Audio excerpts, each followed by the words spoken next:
All right, welcome once you get here. I know no one's in here yet, but hopefully you'll see this on the YouTube video. Just reminding us that we will not hold class next Wednesday because something that I couldn't unschedule came up. Now that's MDE 54, so the 12:30 class. We will still have the 9:30 and 11 o'clock classes for the 154s. So please make sure that you still attend those or watch the lectures live. Watch the lectures not live after the fact, whatever it is that you are doing to keep up. And as always, thank you for understanding. But let's go ahead and get into today's material where we're going to just do more of this exponential stuff. We're going to do more stuff with Excel. We're going to do more stuff with the formulas by hand, just more practice, more practice, more practice with everything we were just doing. And what I want to do today is I want to spend our time kind of doing more of this exponential growth, this constant percent change growth. I want to do it in all the manners you've seen me in my regular class if you're my regular student. So I want to do one or two more with Excel. I want to do several by hand. I want to use the formula to get to, say, the 50th year automatically. I want to do it iteratively, which means year by year to get to the 50th year, not necessarily year 50, but just a certain point. You get the idea. So, as a reminder, with constant percent change, aka exponential growth,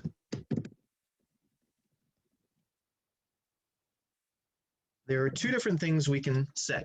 We can say that the new amount is equal to the previous amount, or the old amount, times a growth factor or decay factor.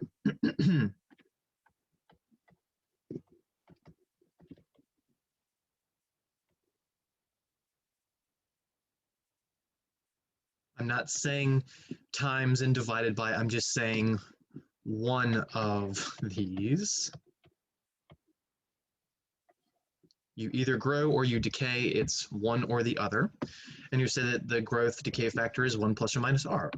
So it's new equals the old times 1, and then plus or minus r, depending on growth is a plus, minus is a decay.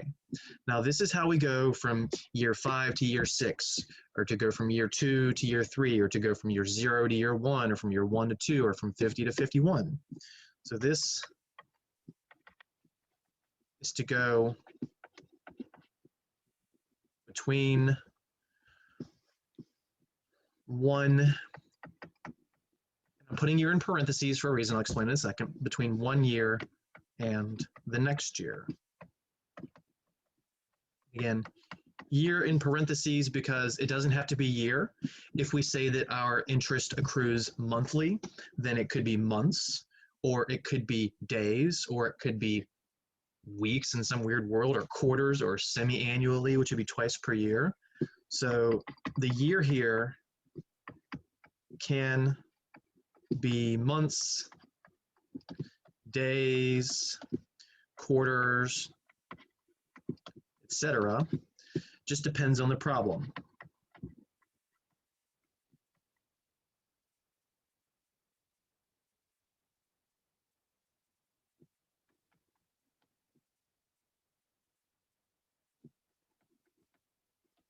Just depends on how frequently the compounding occurs.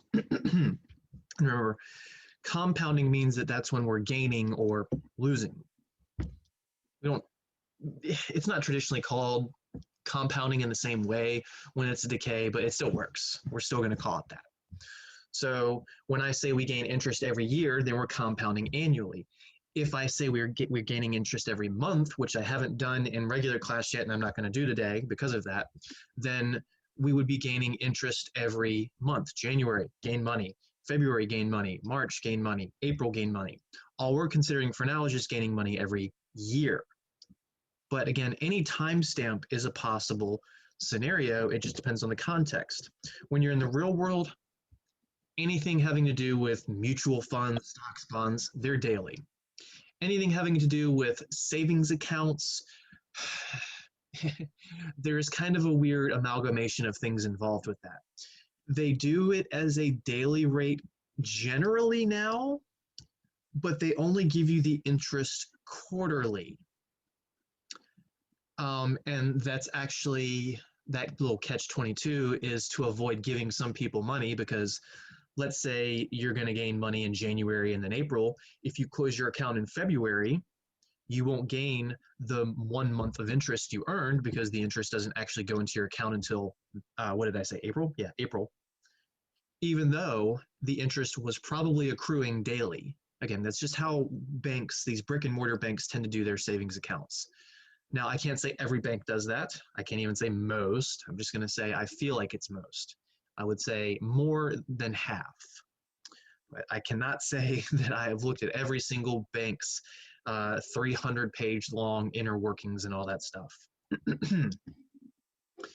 All right, so new equals old times 1 plus or minus r. And we showed in my regular class how if you wanted to do this over multiple years, this 1 plus r, every year you just get another one, and then another one, and then another one, and then another one, and then another one. And you'll have as many of those as the years or months, as we'll do later, or days, as we'll do later, go by. So that's how that exponent got involved. So we said, or to get to any year, and I'm saying any year, I'm not putting the year in parentheses this time because this formula only works for years. A equals P parentheses 1 plus R raised to the T, where we said previously, A we call the future value, the ending value. P is the starting value, also known as the principal. R, of course, is your annual rate, and T is your time years. So please understand this is years only when we're compounding annually. If you see a problem that says we're compounding monthly, this formula is out. If you see a problem that says we're compounding daily, this formula is out. If you see a problem that says we're compounding twice a year, twice isn't once, that formula would be out. We'll see that next class. So again, we have this to go from year to year to year to year to year, which was established in chapter 4. And then this is to just go from year 0 to year 37 without the middleman. And there are reasons that sometimes we want all those middlemen, middle women, whatever. And then there are reasons sometimes we just want to know the ending value because that's all we care about. A couple other things just to point out, that your total interest, now interest is the difference of what you have at the end and what you put in. So that's the ending value of what year? Well, whatever year they ask about, minus your initial deposit, what you put in at the beginning, the original value, AKA, how do I want to put this? P. P is the principal, that's the original deposit.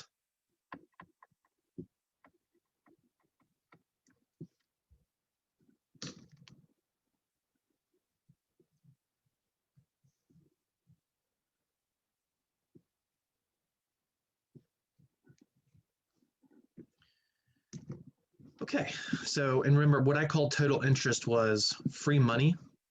You're not going to see that on the test, but I think that's a really good phrase for real life.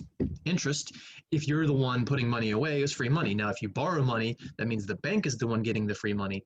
But these formulas work exactly the same, whether you're borrowing or being the lender. And when you put $10,000 into a savings account or a CD somewhere, you are lending the bank money, and the bank takes that money and then it gives it to someone else to borrow, and it charges them interest. And I can guarantee you that the interest they charge them is going to be more than the interest they give you. That way they get a profit.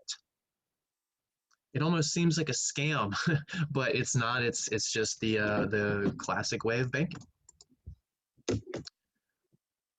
And they have all these different ratios of how much money they have to how much they can give away. And we don't need to get any of that. This is not a banking class. This is bare bones math essentials for math in the real world. Okay, rambling aside, let's get to some examples. Example 1. I love Bob and Jane, so I talk about Bob and Jane a lot. Just two simple 3 and 4 letter names. So Bob deposits $500 a savings account earning 1% annually.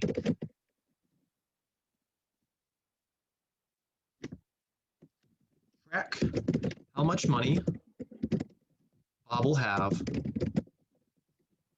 15 years. State how much money he got free at the end, aka total interest.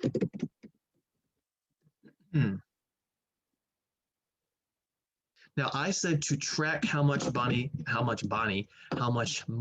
Bob will have for 15 years. Using the word track in my mind, that means I want to see what we call an amortization table. I want to see that full schedule. I want to see year 1, I want to see year 2, I want to see year 5, I want to see year 14, I want to see year 15. If I just said how much money will Bob have 15 years later and how much money did he get for free, that would mean you can just do the one and done formula. Now, if this was just 2 or 3 years, I could do this by hand and say that year 1, he would have, so what I'm about to write down, I'm not actually going to continue to do. So after 1 year, his new amount would be 500 times 1 plus 0.01. Why 0.01? Because 1% is 0.01. And that would be 500 times 1.01. 1.01 times 500 is 505. So he would have $505. Now, what I did not say in here was how much interest he got. You could figure that out because the interest for that year would be the ending of year 1 minus the beginning of year 1. So he made $5. And then year 2, we should expect him to make more than $5. And this is where I'm going to stop the calculations, but it would be 505 times 1 plus 0.01, which is $505 times 1.01. And again, not actually going to do the calculations past this one, but it would be 505 times 1.01, which is 510.05. 510.05, which means the interest from that year 2 is not $10.05. That's the total interest. The interest he earned in year 2 would be $5.05 because that would be the difference of these two values. If you subtract these two values, you would get just the interest from year 2 alone. If you subtract the newest value and the original, that gives you the total interest. So that's another thing to pay attention to. Are they asking for the interest over just a specific year or a total interest? We're usually interested in total interest, but I can't say that that's always going to be the case. So this is going to be tedious to do 15 times. Am I right? Yes, I am. We're not going to do it that way. This is going to be annoying to do for 15 years. But guess what people did before technology existed? They cranked these out by hand. And it probably wasn't just always 15 years. It might have been 30, 40, 50 years. If we're compounding monthly, each year actually takes 12 of these calculations. So if you had 30 years worth of interest to calculate, that's 360 times that you would be doing this. And you don't have a calculator, you just got your abacus. Whew, that sounds rough, doesn't it? So we don't live in that time, thankfully. We appreciate those who did and the empires that they built for us. But we are going to use Excel to get this job much more efficiently. I didn't need to widen that one, but that's okay. We'll just widen them all. And for this much more basic problem than what we'll get into later, we're going based on years. If we compounded monthly, I'd have to break this down into months. So year 2 wouldn't even start until 12 months later down here. But again, we're compounding annually, so there's no complication there. Then we have our starting balance. Then we have our interest. We have our ending balance. Year 1, 2, year 3. You could type all 15 of these if you want, but if you just do 1 or 2 or 3, I'm sorry, 2 or 3 of these, you can highlight them all. Remember, highlight is click anywhere, drag, then let go. Then grab the fill handle and drag it down. Now, if I need 15 years, I got to go to row 16 because the first row is labels. See, labels in row 1. So year 1 starts on row 2, meaning year 15 starts on row 16. And if you under or overshoot it, does it really matter? I mean, oh, here we go. Let's just stop here. Oh, nope, I got to go further. So let's just go a little further. Not good enough. Not good enough. Oh, whoops, I overshot it. Undo, and that was intentional. There we go, 15 years. If you want to put the starting balance somewhere over here and then just do a fixed cell reference for that first one, that's fine. But by year 2, you'll end up linking them. If you just want to type the initial balance of $500, you can type the dollar symbol first, or you can go back and click it and hit currency. Lots of ways to get those formats appropriate. But since we are talking about money, we should have 2 decimals displayed. The interest, remember, we're going to be doing this line by line. So this is not exactly what I had on my notes. I didn't have anything about just the direct interest up here. So I will remind us of that. And since I'm going to squeeze it up here, I'll put it in green.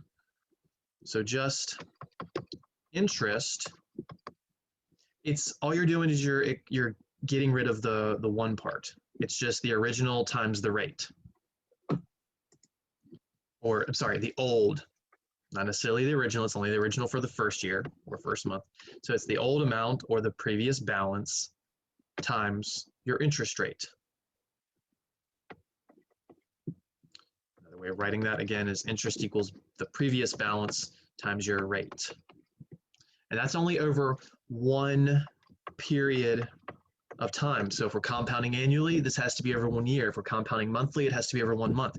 If we compound monthly, you can't do 12 months worth of interest all at once using this formula.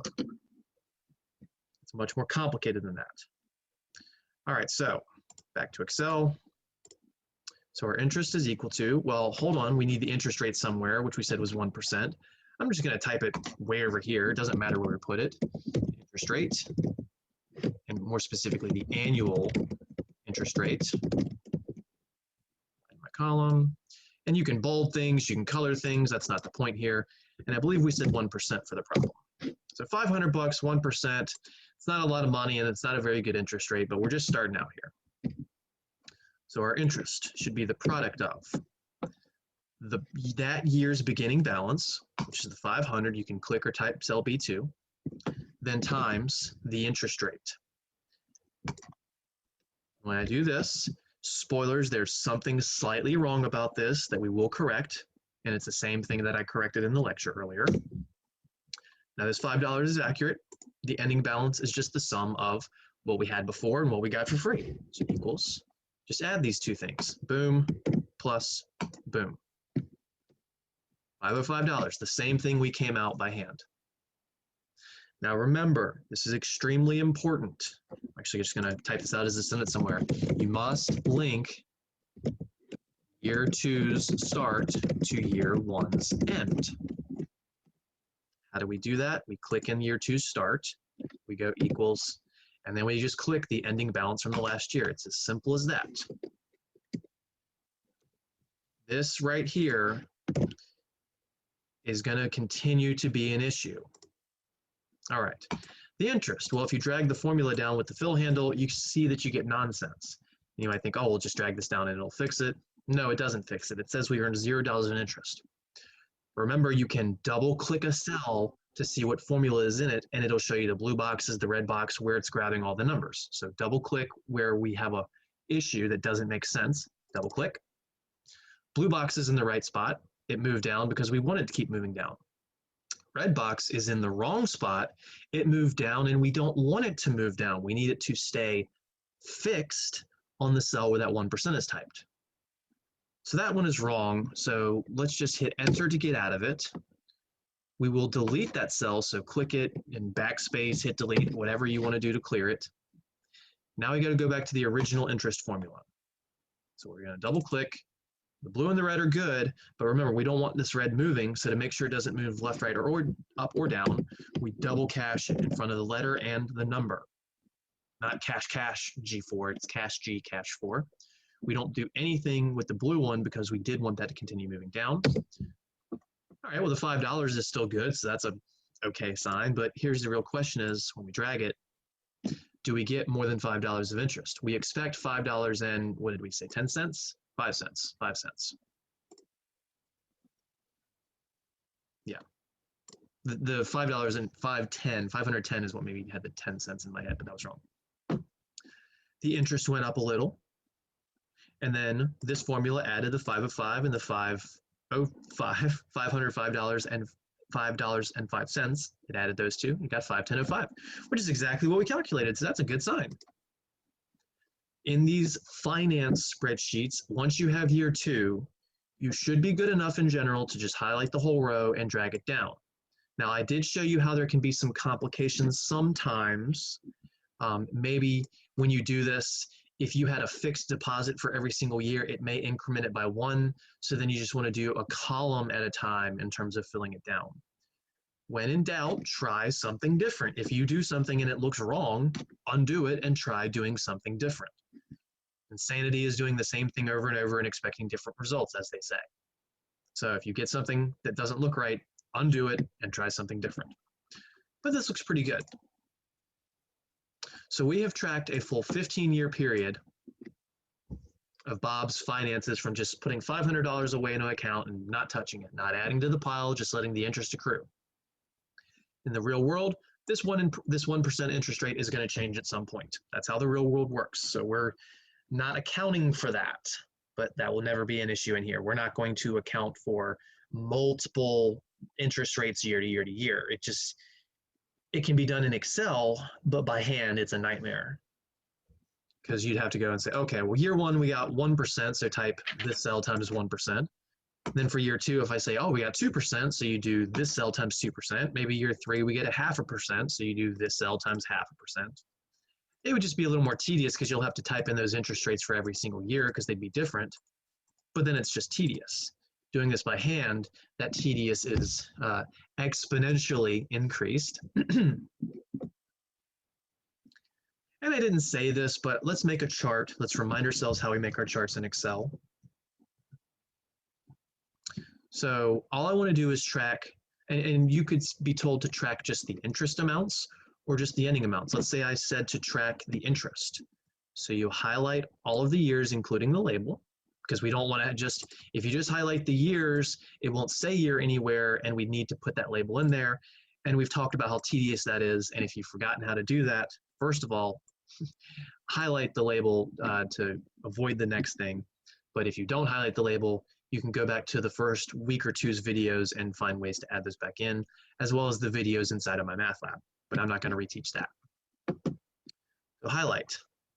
Then, if I was down here, if I had scrolled to like a whole bunch of 40 or 50 years, I can't hit control yet. If I hit control, let me show you what happens. If I hit control and then scroll up, this is what happens. It's a zoom. So that doesn't quite work. Whoa. So I got to make sure I'm not hitting control if I was down here. That way, when I hit scroll, I can just go up. Now, if I'm not holding control, and when I highlight end, the years go away. So remember, highlight the years, let go, make sure you're back up at the top, start holding control now, click and hold, just keep dragging until you're done, let go of the mouse, let go of control. Maybe you can let go of control and then mouse. I'm not saying. I will let you experiment, because there's millions of ways to do things in Excel, at least thousands of ways.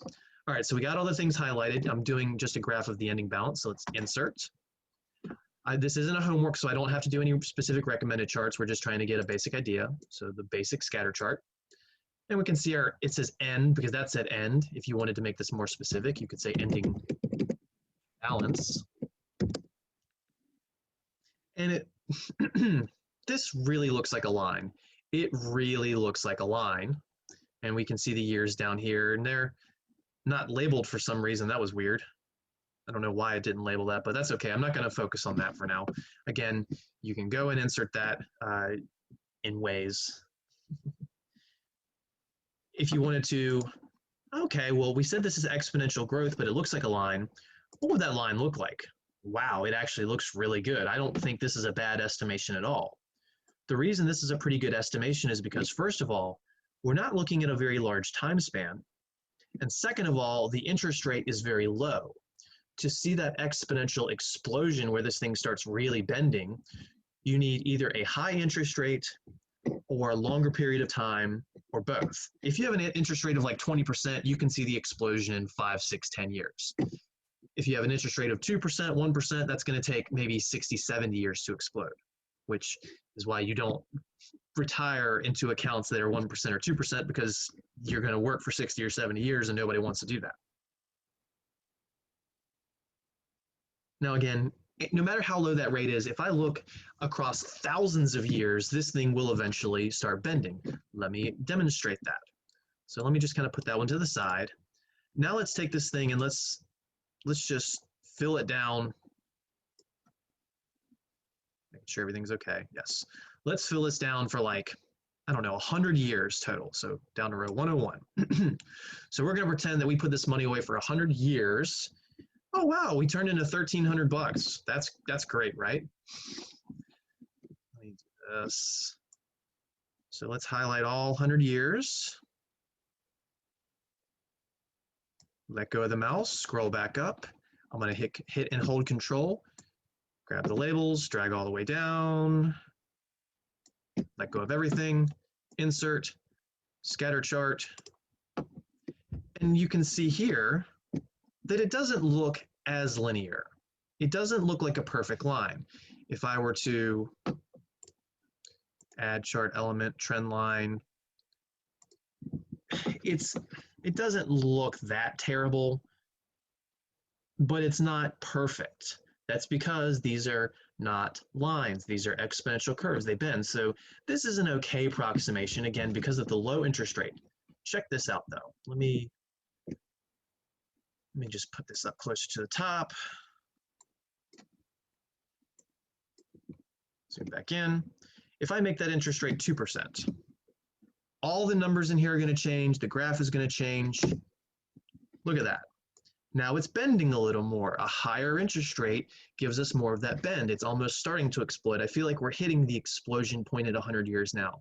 The line is less accurate as a predictor. Again, lines are only good for complicated data and small values. Either it's a small rate or a small time. 100 years, 2%, we're getting out of that small range. What if this is 3%? Even bendier, and the line looks even worse. Especially in year 100, it says the line approximates us having about 7 grand, but in reality, we have almost 10 grand. That's kind of far off. 5%, even more bending, the line looks awful.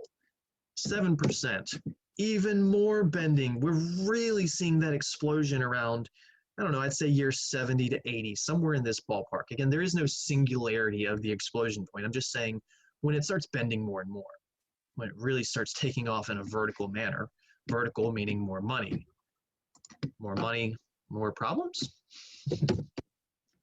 10%, wow, the line is just trash now. This is a massive explosion. 20%. Now it still is taking a very long time to explode in this graph, it looks like, but at the same time, that's because now, look at this, that is $10 billion. So after 100 years of a 20% interest rate, I gotta make this thing really wide to see all those numbers. Even wider. That is $41,408,987,261 and a penny. Can't forget that penny. So if you somehow manage to put $500 away in a 20% account for 100 years, which does not exist, yeah, most of us aren't going to live long enough to have done that. I'm not saying all of us, at most. But man, does that money just explode? Good investors, really, really, really good investors might be able to do this. I'm not saying anything that anybody can absolutely. This is a tough goal to achieve over 100 years. I'd say really good investors are probably going to hit 10%. And you could say, all right, well, you know, Bob's great-great-grandfather put $500 away, and he had this trust fund set up that just every year it's averaging 10%, some years less, some years worse, but the average is 10. And then over time, ultimately, you got $7 million after 100 years to give to your great-great-grandbabies. Now, of course, $500 100 years ago is probably like $50,000 after 100 years due to inflation, or maybe 20,000, 50, somewhere in that ballpark. But even still, that 500 turned into 7 million. You definitely made money. You definitely see the explosion in the graph. But again, for that trend line, Where am I? Design. There we go. If you want to do the exponential instead, you can hardly even see the points between them. It's a perfect fit. The line is trash for this with big interest rates or very, very long amounts of time. So there's kind of a porridge situation here. Too hot, too cold, just right.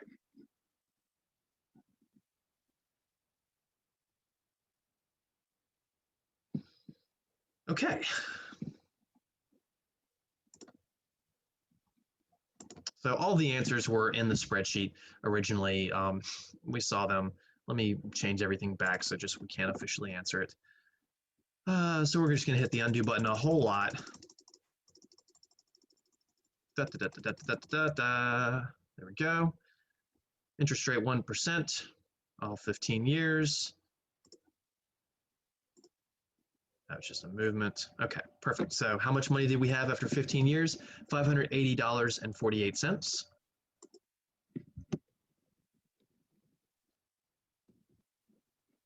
Ending balance, new balance, same thing. 500, I already forgot the number. 580.48. 580.48. Meaning the total interest, the difference of the ending balance minus the starting balance, the 580.48 minus the 500 we deposited, which would be $80.48. Want to see another cool way to calculate that free money if you're doing this in Excel? And I showed this in the other class as well.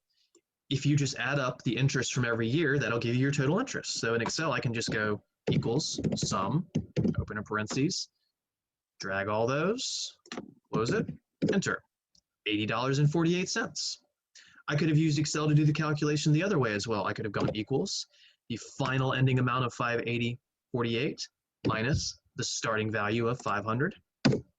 Same answer either way. Two ways to get the job done. Do I care which way you do it? Nope, I don't. Now, if we are doing a true retirement account where we continue to add money into it, you can't just do ending balance minus starting balance. You would have to add up all of the deposits you do. That would be your total deposits, and you subtract that from the ending balance. All right, so let's do another one of these. Actually, before we do another one, I said we do the formula as well. So we know the ending amount, we know the interest amount. Let's see if we can calculate that by hand using this formula. All right, so let's just see if I only asked, if I didn't say track, if I just said how much money will Bob have 15 years later? So we could go at year 15, our future value A, aka the ending value for year 15, and there are a lot of different letters that they use for this, as we'll see in our notes over the next class or two. This is the product of the principal, which is the initial deposit, that's the 500, so I'll label things. P equals $500. R is 0.01 and T is 15.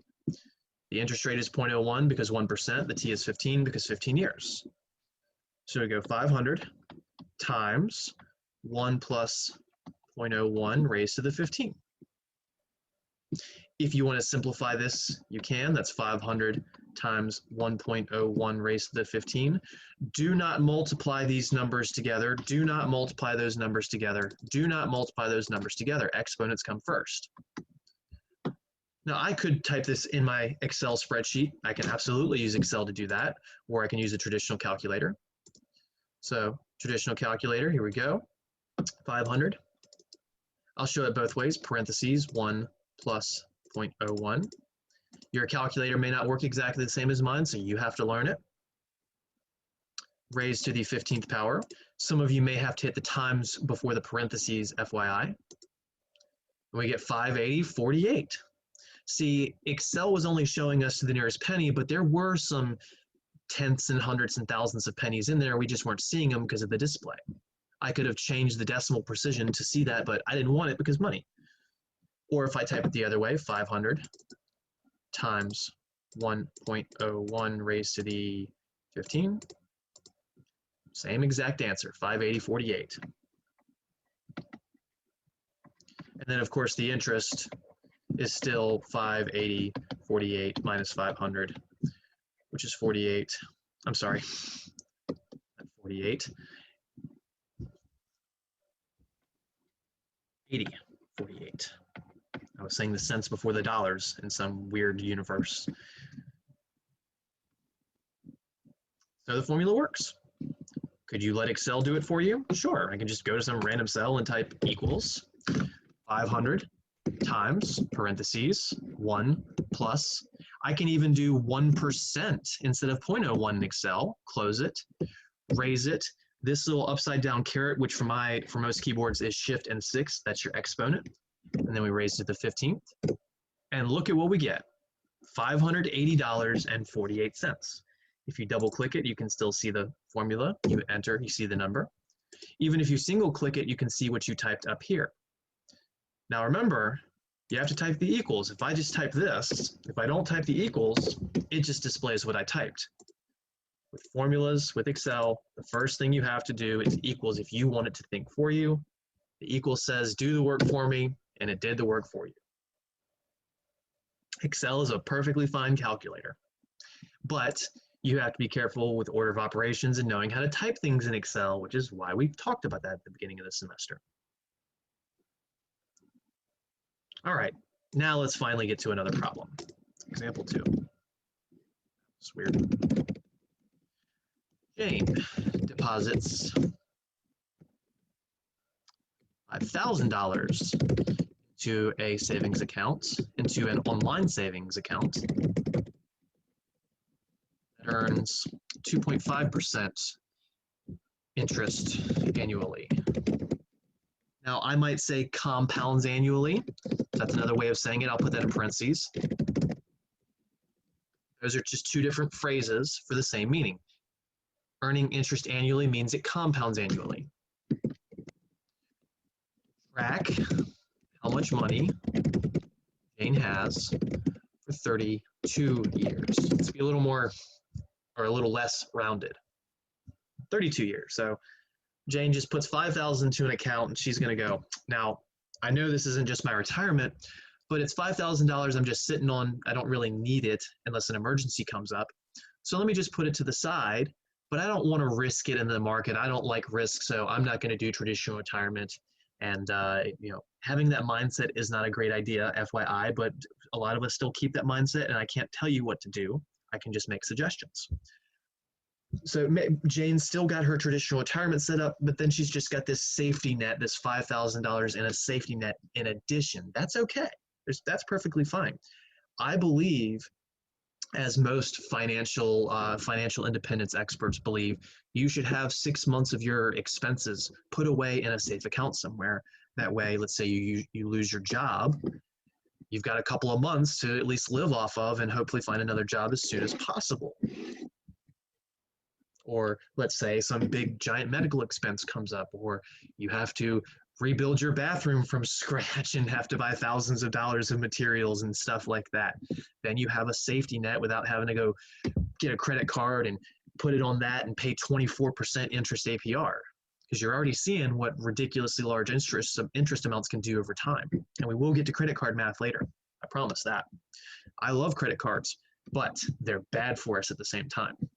We have to know how to use them correctly. And if you can't handle that, don't get them. All right, I'm getting sidetracked. I really love this finance stuff, so I do that sometimes. All right, so since we want to track for 32 years, we definitely don't want to do this by hand. That sounds awful. This is where we go, hey, Excel, do my job for me for the most part. So let me just make another spreadsheet. Zoom in a little, and the same year. Starting amount, interest, ending amount. Technically, you don't need an interest column. I could just go starting and ending amount, and then the ending amount would be the more complicated formula, new equals old times growth factor, new equals old times 1 plus r. I can completely skip the interest column if nobody asks about the interest each year. You can just make the ending formula, instead of adding the starting balance and the interest, you can just do new equals old times 1 plus r. All right, so year 1, year 2, year 3, year 4, it doesn't matter how many you start off with, just highlight more than one, drag them down. I think we said 32 years. Holy moly, that went down quick. Let's get back up. So go to row 33, looks pretty good. Starting balance, we started with 5,000. And I can put that initial deposit. That was 5,000. That column. And then just somewhere else, I'll type interest rate. And then that'll be the 2.5%.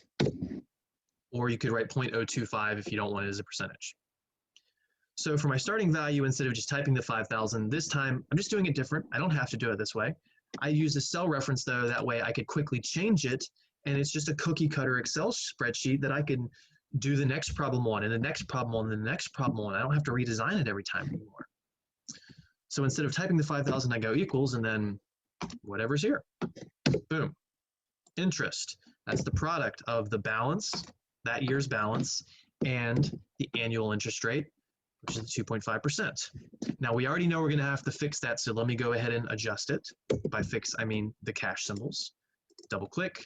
We know we don't want the red box moving, so cash in front of both letters.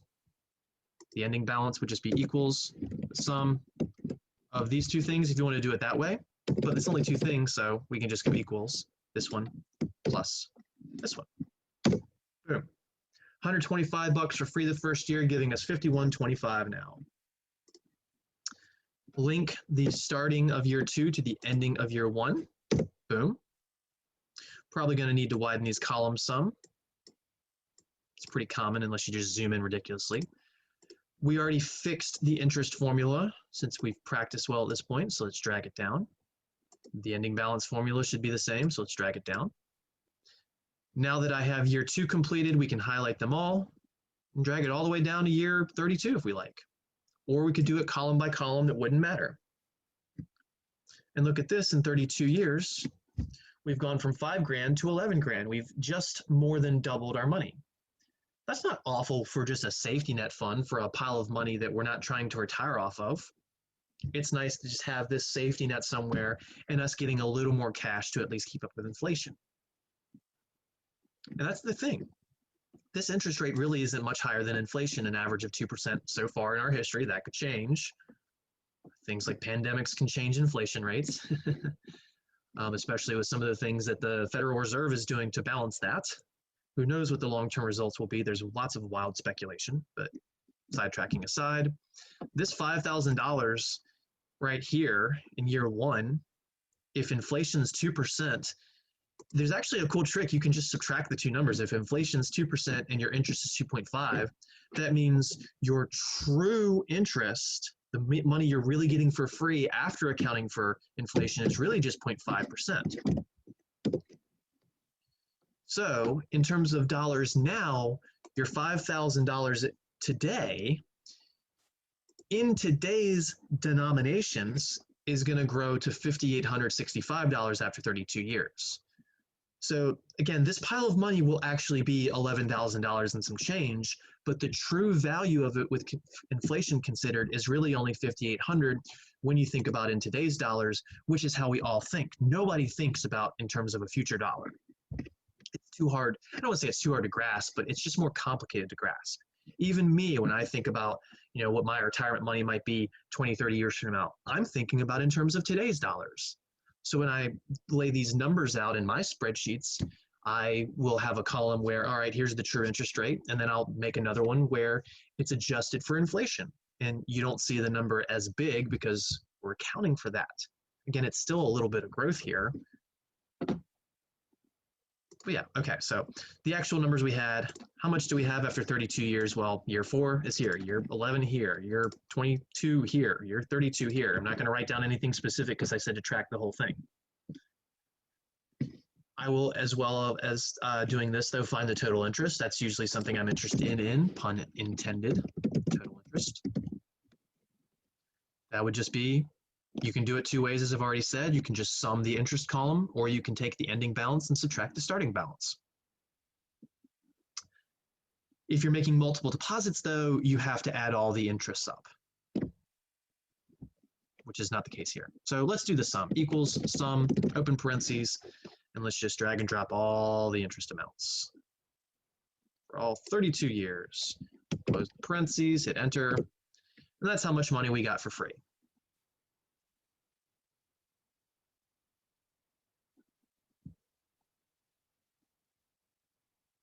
Now you might be thinking, well, Mr. Beckner, when you accounted for inflation, we didn't really have that much more money.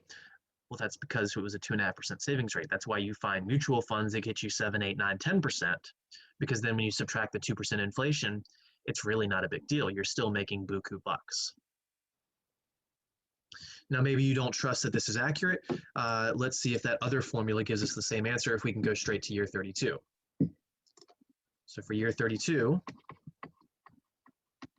the future value, what I like to call A, but we'll have different letters as we'll see next class, is equal to the original deposit, P, 5,000. Again, it's A equals P parentheses 1 plus R raised to the T. Or minus if it was decay, but obviously this is growth. So parentheses 1 plus 2.5% is not 2.5, it's 0.025. And then we're doing this for 32 years, so our exponent's 32. Again, you don't have to simplify any of this. You can just let the calculator do all that for you.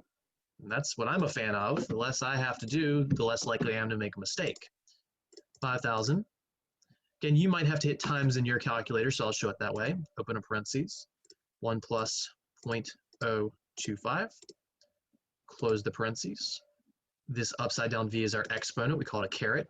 And then 32 years. Drum roll. Is that the same answer? Looks the same to me. $11,018.78. And then if you were to subtract the initial deposit of 5,000, you can see that our interest is still $6,018.78. Exact same two answers.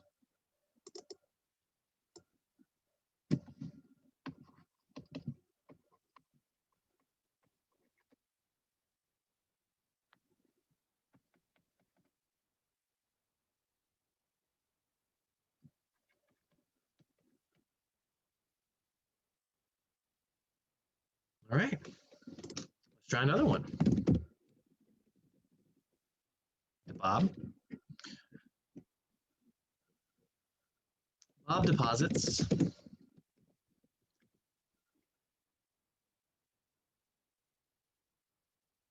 no, let's not do 50,000. That's too much. Let's do 20,000 to a mutual fund that earns 7% APR. Compounding annually. Track how much Bob's going to have after, or for a total of, let's see, 25, let's do 40 years. 40 years is a pretty common amount to work if you're coming out of college, especially if you get a master's or a PhD. Maybe it takes you a year to get into your real job. So, you know, like 25 to 65. Yes, if you get your good job at 22 and you retire at 67, which is Social Security age right now for full benefits, which please do your best to try and not retire on just Social Security. Who knows what'll happen to it after 30, 40, 50 years from now. Plus, it's really not that much money in the grand scheme of things, unless you made a boatload of money. All right, so 22 versus 67, that means 45 years for someone who really does work directly out of college until that Social Security full amount year, so to say. But let's just say Bob got into this a little slower. Maybe Bob from 22 to 27, maybe Bob spent 5 years just living with his parents, saving up money for whatever, maybe a deposit on a home, maybe a brand new car so he didn't have to get a loan, or so whatever. Maybe this 20 grand is in addition to all the other savings, because if Bob's making 50, 60 grand a year living with his parents, if he's not spending every single penny, if he's actually saving properly because he's not paying rent, he's probably not spending too much on groceries if mommy and daddy are helping a little at least. Who knows what kind of utilities he's helping out with. I don't know. Hopefully he's giving them some money because, shelter and such. But that's going to be much better than just living on Bob's own. So maybe Bob in this 5 years has saved up 40 grand for a deposit on a house, and he bought his house. And then he had this 20 grand left over, and he goes, all right, well, I'm good right now. So let me put this into a mutual fund and let's make this thing work for me. Let's make the money start earning money. 7%, again, historic kind of average. Some people will say historic average, some will say with inflation accounted for. You're going to see a lot of variable answers between 7 and 10% if you start looking into this stuff. And I do encourage you to do some research on your own. YouTube. I cannot tell you how much I've learned just off of YouTube and Google. It's insane what you can find out, and from simple to complex. And do not let this go. Learn this stuff. It will change your life. I can guarantee it. All right. Again, not necessarily traditional here, but Bob puts 20 grand in his mutual fund, 7% compounding annually. Track how much he has over a 40-year period, as well as show how much interest he gets. So let's go to Excel. Now here's why I did this last problem this way, where I put the deposit over here and the interest rate over here, so they're just referenced. I don't have to set up a new years column, starting and interest, ending formulas, such and such. All I gotta do is just change these two numbers. That's it. Now I'm going for 40 years, so I do need to at least extend this. Let me just take this and move it. Maybe down one more. That should be good. So let me grab row 33, which has year 32. Let me drag this down so that we'll see 40 years worth of material. Now this is the old problem. I haven't changed anything yet. But now Bob has put in 20,000 and he had an interest rate of 7%. And in the snap of a finger, sorry if that was loud, the whole thing's done. Are we seeing the beauty of Excel here? I didn't have to relink the old and the new because it was already done. I didn't have to type the start here because it was over here. And that's the only time I need the starting value. This one, oops, that was weird. This one links to that one, so that's good. The interest formulas are all still the same thing. The ending formulas are all still the same thing. I had to throw in some more rows, but boom, there we are. Now this total interest formula, I don't think is going to have everything, so that might throw you off. I go, how does he only have $154,000 in interest if he's got $300,000 after 40 years and he only put 20 grand in? He should have about 280, right? Well, look at this. It's only going from C2 to C33. It's stopping here. See, look, it did not account for the other years. So I need to just, when I double clicked it, I can just drag and drop to the extra years, or I could have retyped it. Either way, now we see an answer that makes more sense of about $280,000. We have our ending amount. So now Bob turned his 20 grand into 300 grand by just putting it aside and not touching it. Is he paying taxes on it? I don't know, maybe, maybe not. Maybe he's paying taxes on some. He's definitely going to be paying taxes on some. It is impossible to deposit 20 grand in 1 year and not pay taxes on at least some of that interest. You could have put 6 grand into a Roth IRA that year, and then the interest on that 6 grand would be tax-free, but then the other 14, the interest from that 14 grand would be taxed.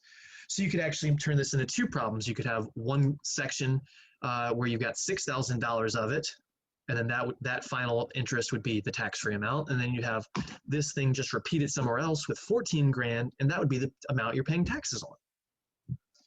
Alternatively, if you wanted to be slick, you could put $6,000 in year 1, then $6,000 in year 2, $6,000 in year 3, then the remaining 2 in year 4, and that would ensure that all of the interest is tax-free if you put it in Roth IRAs.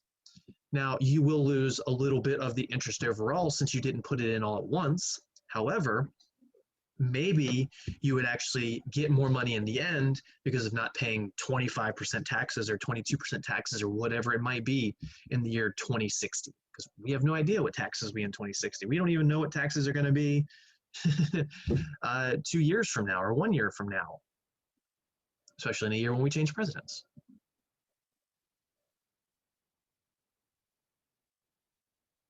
So this is some powerful stuff. In fact, let me just show you everything I was talking about. So let me just literally copy all of this. I just Control C for copy. I'm going to put it down here, and then I'm going to put it here. Now the starting balance, let me just type the 6 grand here. And then is the interest in the right spot? Yes, that red box is good. Then for this one, so the left column is my tax-free. My right column, this will be the 14,000. That's the one you'd have to pay taxes on if you put everything all in at 1 year. We're just having fun here. So that says the $6,000 that you put in, this is your tax-free.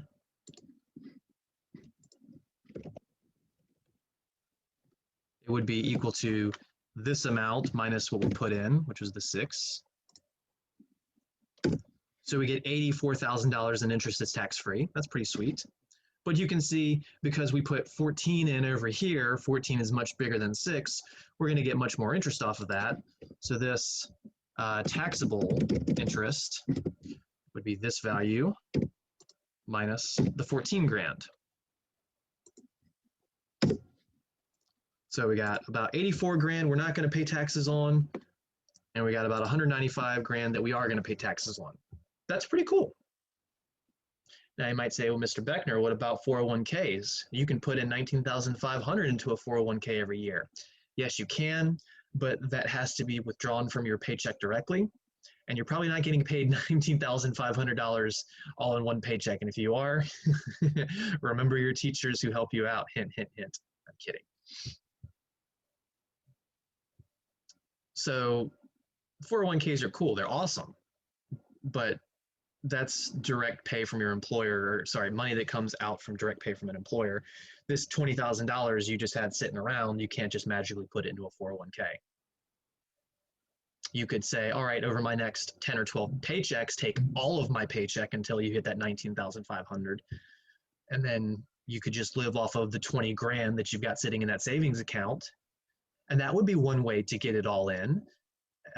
So sure, there is a scenario in which you could get almost every penny of interest. There'd still be $500 that would be taxable, but then you go, well, hey, just put it in the IRA. Boom, there you go. It's all tax-free.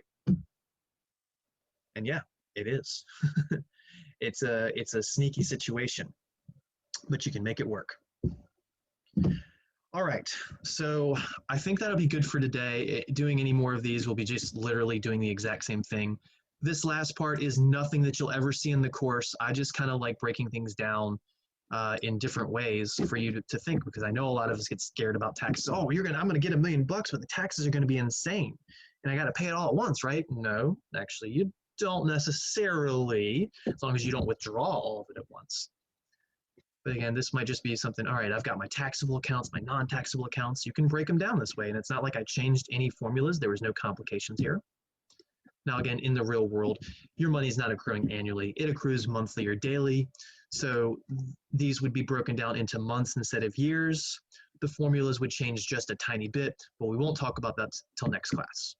So for now, please know all the due dates. I think I've got everything set up quiz-wise, discussion board if you're one of my 154 students. Besides that, have a good weekend.